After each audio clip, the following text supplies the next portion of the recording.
स्वागत है आपका। आप देख रहे हैं उत्तर प्रदेश विशेष में आपके साथ तहसीन फातिमा। आइए खबरों की ओर बढ़ते हैं। लखनऊ को मिला नया कोविड अस्पताल। रक्षा मंत्री राजनाथ सिंह और सीएम योगी ने लोकार्पण किया है।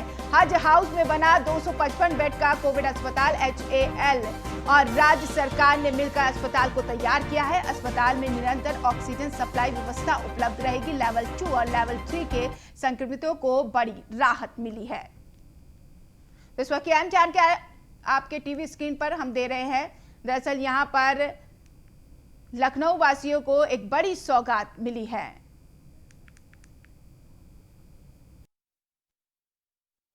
अभी पिछले दिनों हम लोगों ने 500 बेड का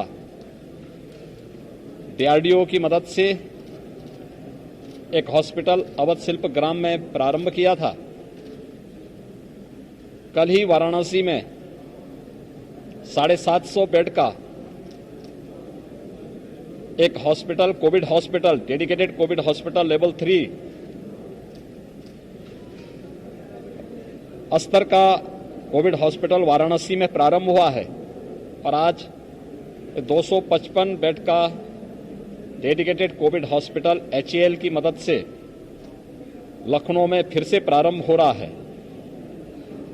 इसके अलावा प्रदेश के अंदर प्रधानमंत्री केयर फंड से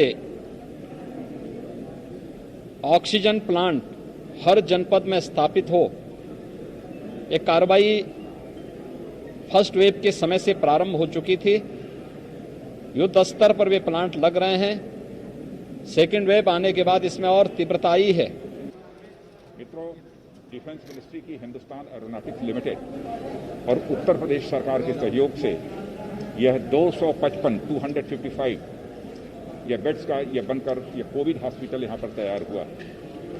इसके पहले हमारे मुख्यमंत्री उत्तर प्रदेश श्री योगी आदित्यनाथ जी ने DRDO का जो लगभग 500 बेड का जो कोविड हॉस्पिटल बना है उसका भी उन्होंने लोकार्पण किया था। यहाँ पर जो लगभग 25 वेंटिलेटर्स और अप्रॉक्सीमेटली 100 के आसपास यहाँ पर HFNC यानी जो क्रिटिकल जो केसेस होंगे इनके ट्रीटमेंट की यहाँ पर बहुत ही अच्छी व्यवस्था की गई है। आज इसका निरीक्षण करने के लिए हम लोग आए थे। तो इस वक्त की बड़ी जानकारी। दरअसल लखनऊ वासियों को बड़ी सौगात मिली है। इस संकट के बीच यहाँ पर 255 बेड का हॉस्पिटल बनाया गया है और लखनऊ को नया कोविड अस्पताल मिला है। रक्षा मंत्री जो कि वहाँ पर राजनाथ सिंह सांसद हैं, वहाँ के खुद वहां पर पहुंचे और इसका लोकार्पण किया। हज हाउस में बना 255 बेड का कोविड अस्पताल HAL और राज्य सरकार ने मिलकर अस्पताल को तैयार किया है। अस्पताल में निरंतर ऑक्सीजन सप्लाई व्यवस्था उपलब्ध रहेगी। L2 और लेवल 3 के संक्रमितों को बड़ी राहत मिली है। राजनाथ सिंह खुद वहां पर पहुंचे, अस्पताल का निरीक्षण किया। राजनाथ सिंह के साथ सूबे के मुखिया योगी आदित्यनाथ भी मौजूद रहे और वहां पर डॉक्टरों से बातचीत की। जरूरी व्यवस्थाएं जरूर यहां पर होनी चाहिए, इस बाबत बातचीत हुई और तमाम जो चीज़ें हैं, ऑक्सीजन की अगर बात कर ले, बेड, वेंटिलेटर की बात कर ले, वो सारी चीज़ों का जायजा लिया। राजनाथ सिंह खुद पहुंचे। लखनऊ से सांसद हैं राजनाथ सिंह और वहां पर बेडों की व्यवस्था भी करते हुए दिखाई दे रहे। इससे पहले यूपी सरकार से इस बाबत बातचीत भी की थी, अस्पताल बनाने की भी बात कही थी। लखनऊ में अब लखनऊ वासियों को परेशानी का सामना नहीं करना पड़ेगा। लखनऊ के आसपास जो ज़िले हैं उन लोगों के लिए भी ये सुविधा रहेगी। हालांकि ये बड़ी सौगात है लखनऊ वासियों के लिए। यहाँ पर L2 और L3 संक्रमितों को बड़ी राहत मिलेगी। अब ऑक्सीजन की कमी नहीं होगी लखनऊ वासियों के लिए और साथ ही साथ बेडों की जो संख्या घट रही थी वो भी नहीं घटेगी, क्योंकि 255 बेड का ये अस्पताल तैयार किया गया है। ये अस्पताल HAL और राज्य सरकार ने मिलकर तैयार किया है।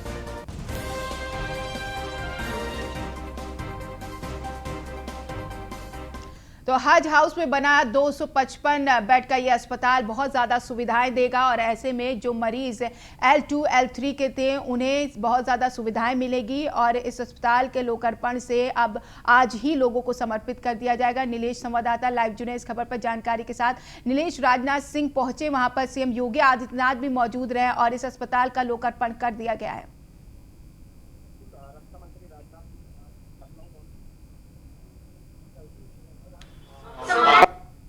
हज हाउस में बने कोविड अस्पताल पहुंचे, जहां पर मुख्यमंत्री योगी आदित्यनाथ भी उनके साथ मौजूद रहे। उसके अलावा कानून मंत्री ब्रजेश पाठक भी उनके साथ उपस्थित रहे। तो कहीं ना कहीं ये कहा जा सकता है कि राजधानी में जिस तरीके से लगातार तस्वीरें सामने आ रही थी कि राजधानी के अस्पतालों में बेडों की कमी है, उन बेडों की कमी को दूर करने के लिए HL और उत्तर प्रदेश सरकार की मदद से 250 बेडों का ये अत्याधुनिक अस्पताल तैयार किया गया है, जिसका इनॉग्रेशन आज कर दिया गया है, लोकार्पण कर दिया गया है। साफ तौर पर दिशा निर्देश जारी किए गए हैं कि जो भी मरीज यहाँ पर भर्ती होंगे उनके परिजनों को मिलने का समय भी डिसाइड कर दिया गया है कि शाम को 3 से 5 बजे वो अपने परिजनों का हालचाल लेने अस्पताल आ सकते हैं। तो कहीं ना कहीं ये कहा जा सकता है कि राजधानी वासियों के लिए राहत भरी खबर है।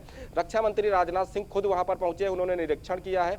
250 बेडों का ये अस्पताल है, जिसमें से 30 बेड वेंटिलेटर रहेंगे। उसके अलावा 120 से 25 बेड जो हैं वो ऑक्सीजन वाले बेड रहेंगे। उसके अलावा नॉर्मल बेडों की भी व्यवस्था इस अस्पताल में की गई है। इससे पहले अगर हम बात करें तो DRDO की तरफ से 500 बेडों का एक अस्पताल अवध शिल्पग्राम में स्थापित किया जा चुका है। तो कहीं ना कहीं अब ये कहा जा सकता है कि राजधानी में बेडों की कमी नहीं है। रक्षा मंत्री आज अभी कुछ देर पहले हज हाउस में थे, वहां से निकलकर अब वो DRDO के अस्पताल का निरीक्षण करने जाएंगे, जहां पर 500 बेडों का अस्पताल तैयार किया गया है। कहीं ना कहीं ये कहा जा सकता है कि रक्षा मंत्री राजनाथ सिंह का दौरा आज का इसलिए भी महत्वपूर्ण है क्योंकि DRDO की तरफ से जो अस्पताल बनाया गया वहां क्या व्यवस्थाएं चल रही हैं, लोगों को इलाज कैसे मिल रहा है। उसके अलावा जो आज ये HL और उत्तर प्रदेश सरकार की मदद से जो अस्पताल तैयार किया गया है उसमें लोगों को कैसे रियायत दी जा सके, कैसे लोगों को सुविधाएं दी जा सके और राजधानी की क्या व्यवस्थाएं हैं, उत्तर प्रदेश की क्या व्यवस्थाएं हैं, तमाम चीजों का जायजा लेने रक्षा मंत्री राजनाथ सिंह खुद लखनऊ पहुंचे हैं। उनके साथ मुख्यमंत्री योगी आदित्यनाथ हैं।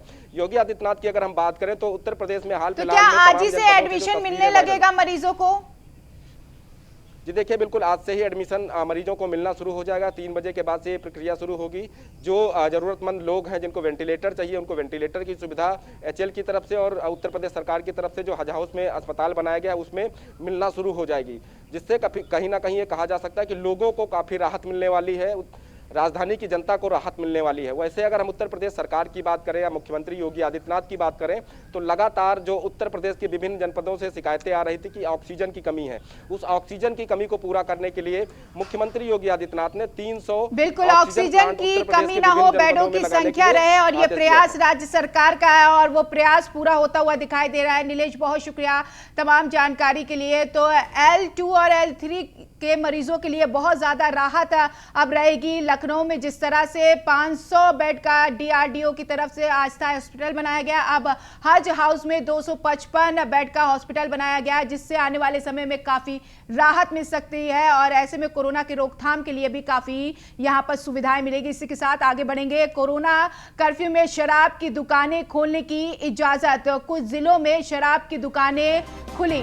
तो गौतम बुद्ध नगर, वाराणसी, प्रयागराज में खुली दुकानें। नोएडा में सुबह 10 बजे से शाम 7 बजे तक इजाजत है। प्रयागराज में सुबह 10 बजे से दोपहर 1 बजे तक की इजाजत है। यूपी आबकारी एसोसिएशन ने दुकान खोलने की मांग की थी।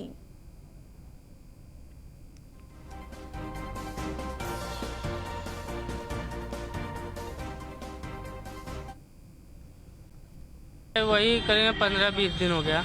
खुलना चाहिए? नहीं, खुलना तो नहीं चाहिए क्योंकि सब मार्केट बंद है, तो ये इसको भी बंद रहना चाहिए। कोरोना के माहौल में मंदिर बंद है, सब बंद है, तो इसको भी बंद रहना चाहिए ना।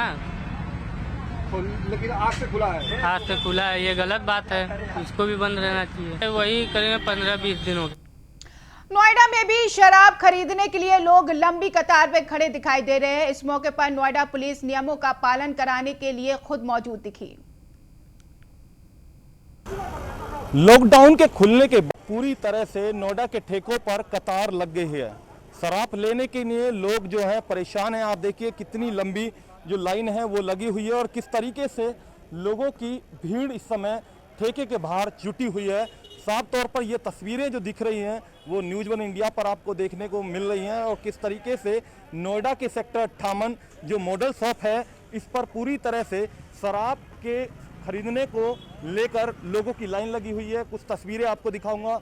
ये सेक्टर 58 का मॉडल शॉप है। आप देखिए किस तरीके से यहाँ पर जो लोग हैं वो शराब की खरीदारी कर रहे हैं और जिस तरीके से देखने की बड़ी बात यही है कि लंबी लंबी जो कतार है वो लगी हुई है, क्योंकि काफ़ी दिनों के बाद जब ठेके खुले हैं तो लोग अब स्टॉक भी करने का पूरा प्लान कर रहे हैं। लोगों को डर है कि कहीं लॉकडाउन ना लग जाए और सबसे बड़ी बात है कि नोएडा पुलिस यहाँ पर खुद होकर सोशल डिस्टेंसिंग का पालन कराने की भी अपील कर रही है और लोगों को समझाने की कोशिश कर रही है, लेकिन कहीं ना कहीं जो ठेका संचालक है वो आदेशों की धज्जियाँ भी उड़ा रहे हैं। आप देखिए तस्वीरें, नोएडा पुलिस के जवान यहाँ पर मौजूद हैं, वो खुद लोगों को मैसेज दे रहे हैं। जो लोग नहीं मानने उनको हिदायत, चुनौती दी जा रही है कि सोशल डिस्टेंसिंग रखिए, क्योंकि कोरोना का आंकड़ा लगातार बढ़ रहा है, संक्रमण बढ़ रहा है, लोग लगातार मौतें हो रही हैं और काफ़ी जो संक्रमण का जो केस है वो सामने आ रहा है। कहीं ना कहीं इसी को देखते हुए लोगों से अपील की जा रही है। वहीं लोगों की कतार आज देखने को मिली है। जर्नलिस्ट के साथ mister Sharma, news one India, Noida. खबर बरेली से है। कलाकारों ने कोविड अस्पताल में गीत गाया है और ऐसे में गीत गाकर कोरोना संक्रमितों का हौसला बढ़ाया है। अस्पताल स्टाफ को सैल्यूट करके यहां पर तारीफ की गई है। गीत कार्यक्रम करने के लिए डीएम से ली गई थी अनुमति। कार्यक्रम के दौरान सीएमएस के साथ सभी स्टाफ रहे मौजूद। इसके लिए मैं आप सभी का बहुत बहुत थैंक यू करती हूँ। चीजों से दूर होके सिर्फ 2 मिनट के लिए अपने उस परमेश्वर को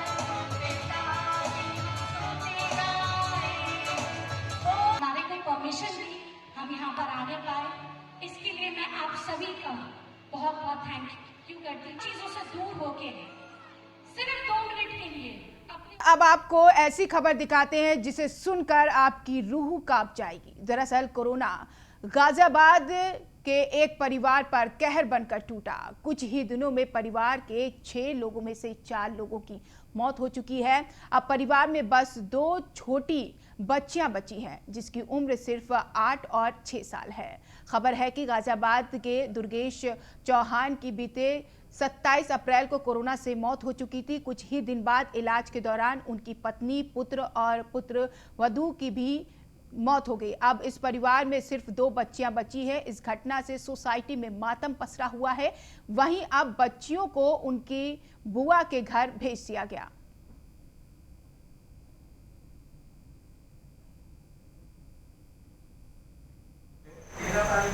हमने अपने बीच से काफ़ी लोगों को खोया है।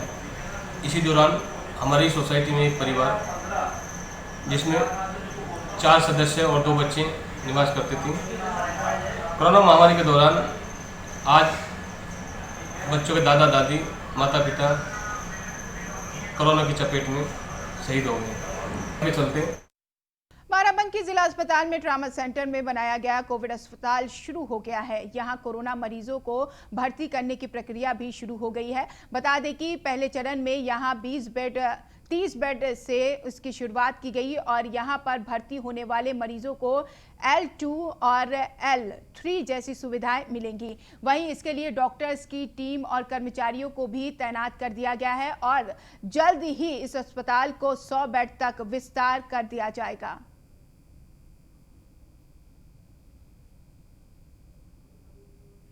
बाराबंकी में लगातार बढ़ रहे कोरोना संक्रमण को देखते हुए जिला प्रशासन की ओर से एक अच्छी पहल की गई है। बाराबंकी जिला अस्पताल में 30 बेडों का कोविड हॉस्पिटल बनाया गया है। इस हॉस्पिटल में मरीजों को किसी प्रकार की कोई समस्या न हो, इसका विशेष ध्यान दिया गया है। यहाँ पर ऑक्सीजन को लेकर सभी प्रकार के पुख्ता इंतजाम किए गए हैं ताकि मरीजों को किसी प्रकार की कोई समस्या न हो। हमारे साथ जिला अस्पताल के सीएमएस हैं, उन्हीं से बात करते हैं किस तरीके से व्यवस्थाएं की गई हैं, आगे क्या इसका विस्तार किया जाएगा।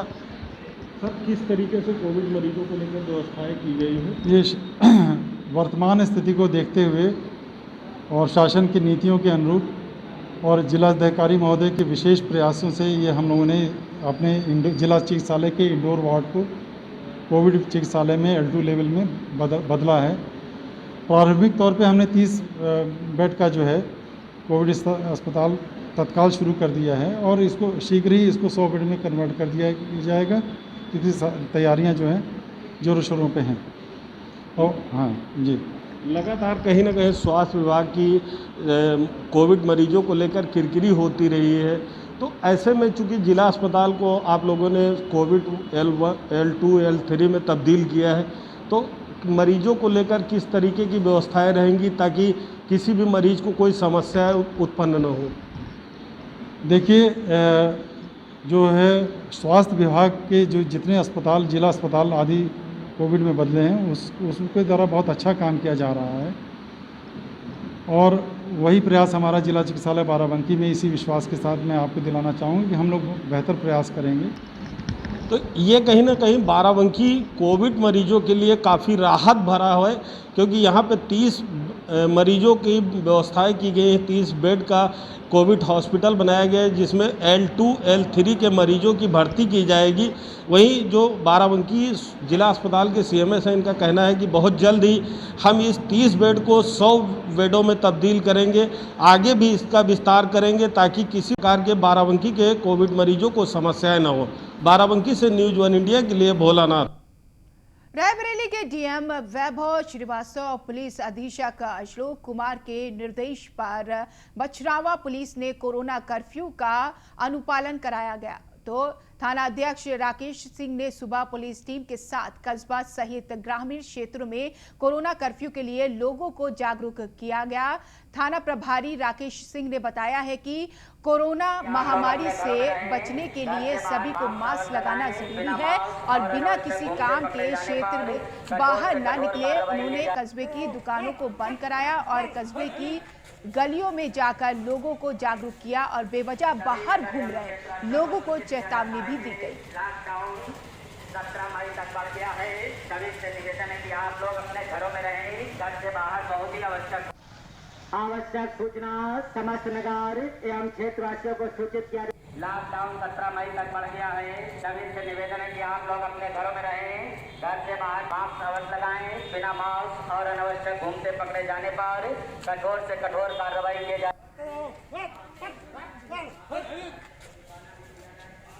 उन्नाव से इस वक्त की बड़ी खबर मिल रही है। सपा MLC सुनील साजन के खिलाफ केस दर्ज। पूर्व मंत्री अरुण शंकर शुक्ला समेत 35 पर मुकदमा दर्ज। धारा 144 और कोविड एक्ट के उल्लंघन के तहत केस दर्ज किया गया है। पूर्व विधायक उदय राज समेत सपा के कई बड़े नेताओं पर मामला दर्ज किया गया है। दही चौकी स्थित एक निजी लॉन में की थी मीटिंग में कई BDC सदस्य और सपा नेता शामिल हुए थे। सोशल मीडिया पर वीडियो वायरल होने के बाद पुलिस ने कार्रवाई की है। बता दें आपको, एजगैन थाने में दर्ज हुआ मुकदमा।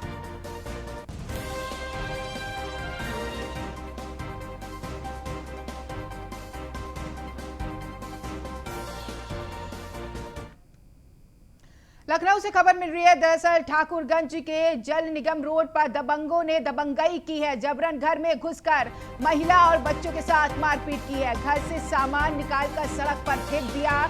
जान से मारने की धमकी देकर वहां से फरार हो गए। तो दबंगई की घटना CCTV में कैद हो गई। पुलिस ने नहीं सुनी महिला की फरियाद। बिना कार्रवाई पीड़ितों को थाने से भगा दिया गया।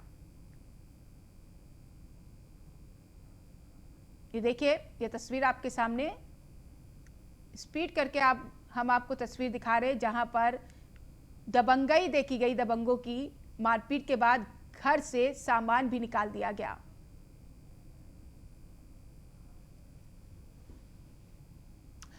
तो लखनऊ से खबर, ईंट से कुचलकर युवक की हत्या का मामला सामने आया। गांव के बाहर खाली प्लॉट में हत्या की गई है। वारदात को अंजाम देकर बदमाश फरार हुए। देर रात वारदात को दिया गया है अंजाम। मामले की जांच में पुलिस जुटी हुई है। तो गोसाईगंज थाना क्षेत्र के रानीखेड़ा गांव का यह पूरा मामला है।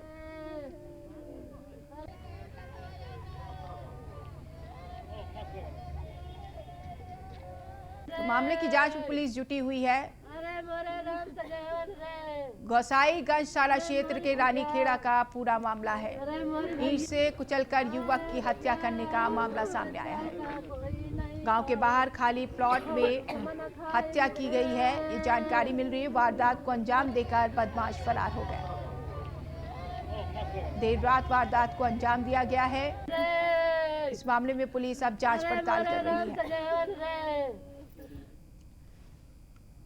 लखनऊ से ही खबर, ईद को लेकर जारी हुई advisory. Islamic centre of India ने एडवाइजरी जारी किया है। दरअसल कोविड प्रोटोकॉल का पूरा पालन करें। मौलाना खालिद रशीद ने कहा है घरों में रहकर ही ईद मनाएं, बाहर न जाएं। मौलाना खालिद ने कहा हाथ न मिलाएं, सोशल मीडिया के जरिए मुबारकबाद दी जाए। मस्जिद में रहने वाले लोग ही ईद की नमाज अदा करें, बाकी लोग अपने घर में ही नमाज अदा करें। मौलाना खालिद ने यह कहा है।